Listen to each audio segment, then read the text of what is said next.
episode 542. And today we're going to be talking about basically kind of reinventing yourself or reinvent yourself to increase your self-image. You know, for the past year, we've gone through an awful lot of stuff between being sheltered in place and vaccines and stuff. And you might have discovered lately that you aren't feeling as positive as you could about yourself. I mean, we've been cabin fever, whatever you want to call it. We've been sequestered, we've been isolated, and so that can take an effect on how we actually feel about ourselves. Maybe you're disappointed in how you look now, or some other emotions that you're feeling. Because when we our bodies and our mind have changed over the past year. Your attitude might slip a bit at times, and you find yourself making just horrible comments about others, disparaging comments and just critical comments about others. So how can you get out of this rut and rejuvenate how you feel about yourself? Because at one point you felt good about yourself. I know at some point in your life you did. So I'm going to go over a couple of strategies that are going to help you get back on track and increase your self-esteem.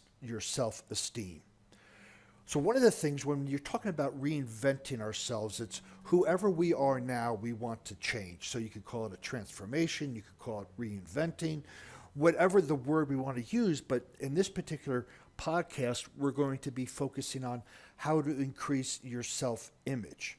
Because your self-image creates your experience. It doesn't describe who you are, it creates who you are. And when we can start to change our self-image, we can then change our reality. Now, there's two ways of doing this, right? We can do change the external, which will change the internal, or we can change the internal. Because our self-image is an image we hold within our mind of who we are, what we look like, how our attitude is.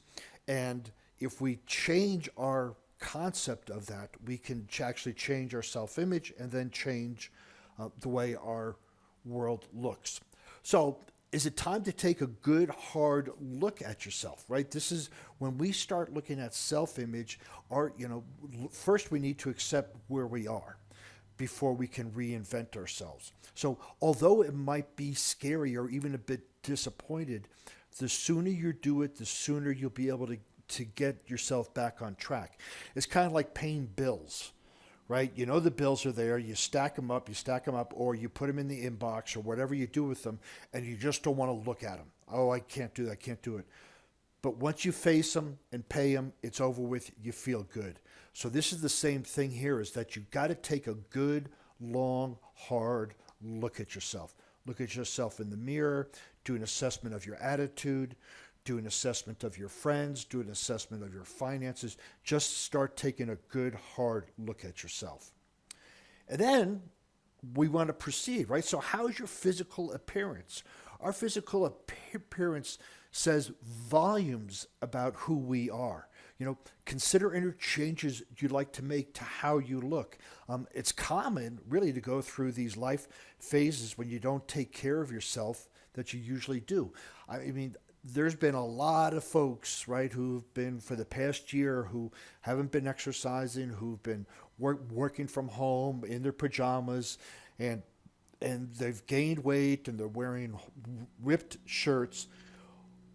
All of that affects the self-image. Before all this started, you may have had a tremendous self-image. You may have been going to the gym, wearing sharp clothes, doing all that stuff. But then when we get locked down, we tend to maybe eat a little bit too much sweets. We don't exercise. And then that affects our self-image. So now that many places are open, and even if they aren't, maybe it's time to get a haircut and get a good workout in. Go for a walk.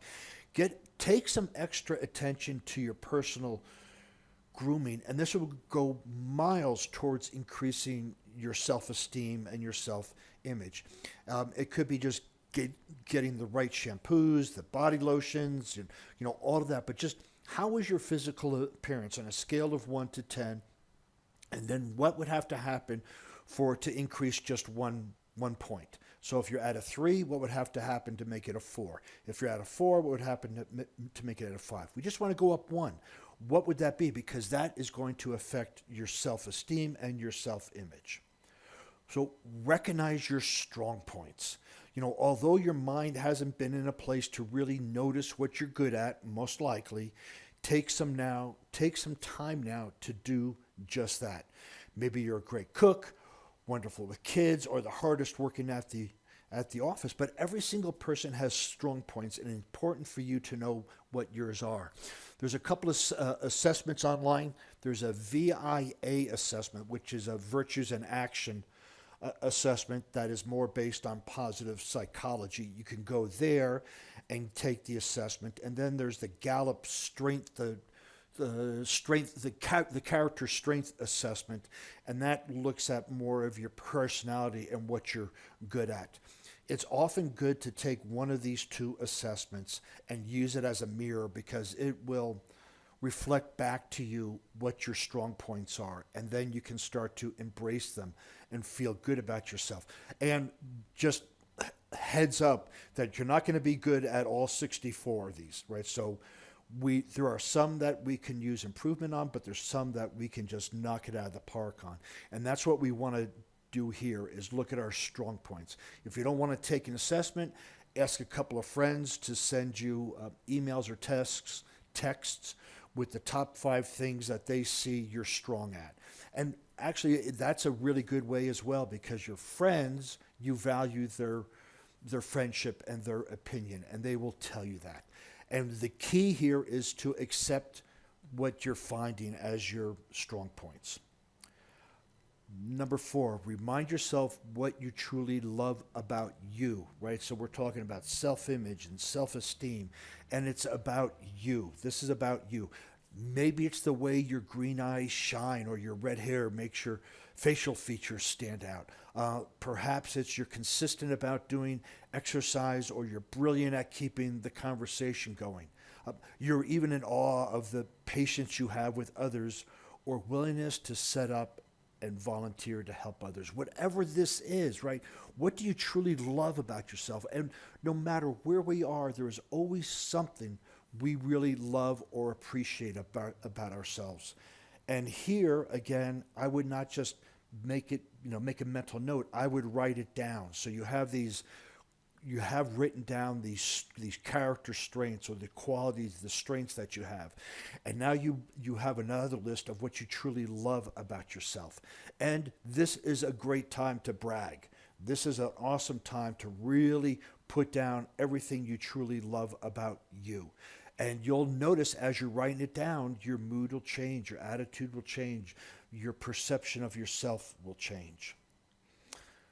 So when it comes to you, what are you proudest of? What do you consider your greatest achievements? We all have something to be proud of. Figure out these things about you that you take pride in, and raise your self-esteem a few notches. So I don't know if you've noticed a theme with these checklists or this process, but it's taking an inventory of yourself, your strengths, what you love doing, what you're proudest of. We have all had spectacular moments in our life where we faced our own dragon and we slayed it, and there was a reward. It is different for everybody. So the dragon for you is proportional to you. Don't compare your dragon to somebody else's. This is yours. So what are you proudest of? What did you accomplish? Maybe it's giving birth to your kids. Maybe it's climbing a mountain. Maybe it's getting a job. Maybe it's getting your high school degree. Whatever that is, what are you proudest of? And own it and embrace it. Because all these things are adding up to help you with your self-image and your self-esteem, right? But we're talking about when you're, in a sense, reinventing, because all these things have been lost. And now you're putting together to increase that self-esteem and self-image. So accept compliments openly. Make eye contact, smile, and say thank you when people pay you a compliment. It's a gift. Compliments are a gift to us. And if we diminish that gift, we're taking away the pleasure of the person who's given it to us. Say you have a nice outfit on. Oh, that's a beautiful outfit. Oh, this old thing, I've had it for 20 years. Well, then basically you're telling them that they don't know what the heck they're talking about because you're diminishing that. So when you get the compliment, be open. Look at them and say, thank you very much. Don't diminish it, right? I mean, after all, people are going to the trouble and the time to pay you a compliment. Again, it's a gift. And you need to relish the good things about others noticing about you. So embrace these positive comments. And this is one thing that everybody needs to work on, is accepting compliments openly and being grateful for what other people are seeing in you, and accept it. Because when you accept it, you accept that about yourself. If you diminish it, you're denying that in yourself. So when we can accept the compliment or the gift that somebody's giving us, we then are accepting ourselves. So you can reinvent yourself by taking the steps to increase your self-esteem and your self-image, right? So we've gone through some of these here, and look within yourself to evaluate what you need to feel better about yourself. Now, I would caution here that, well, when I make $1 million, I'll be happy. When I do this, I'll be happy. When I do that, no, we're talking about you personally. What do you have to do to yourself physically, mentally, emotionally, and spiritually for you to increase your self-image, your self-esteem? Make changes in your physical appearance. Open your eyes to your strong points and be aware of what you love about yourself. Acknowledge what you're most proud of and embrace the compliments. These are things that are just going to help you tremendously. As you do these things, your self-image will soar, your self-esteem will skyrocket. The reinvention of you will be successful and complete. And one of the things this is what I love about coaching and about a coach. A coach, I and most other coaches see all these great qualities in our clients.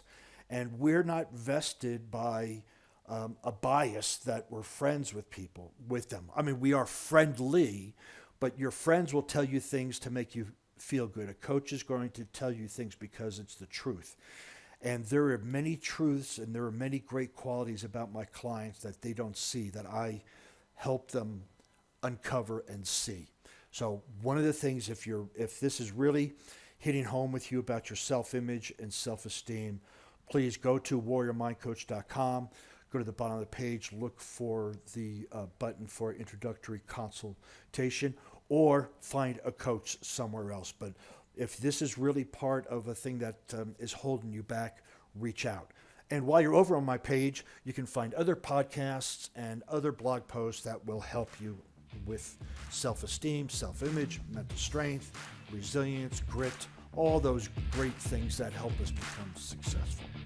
And as you're on the internet, please follow me on LinkedIn, Facebook, Instagram, Pinterest, under Warrior Mindset.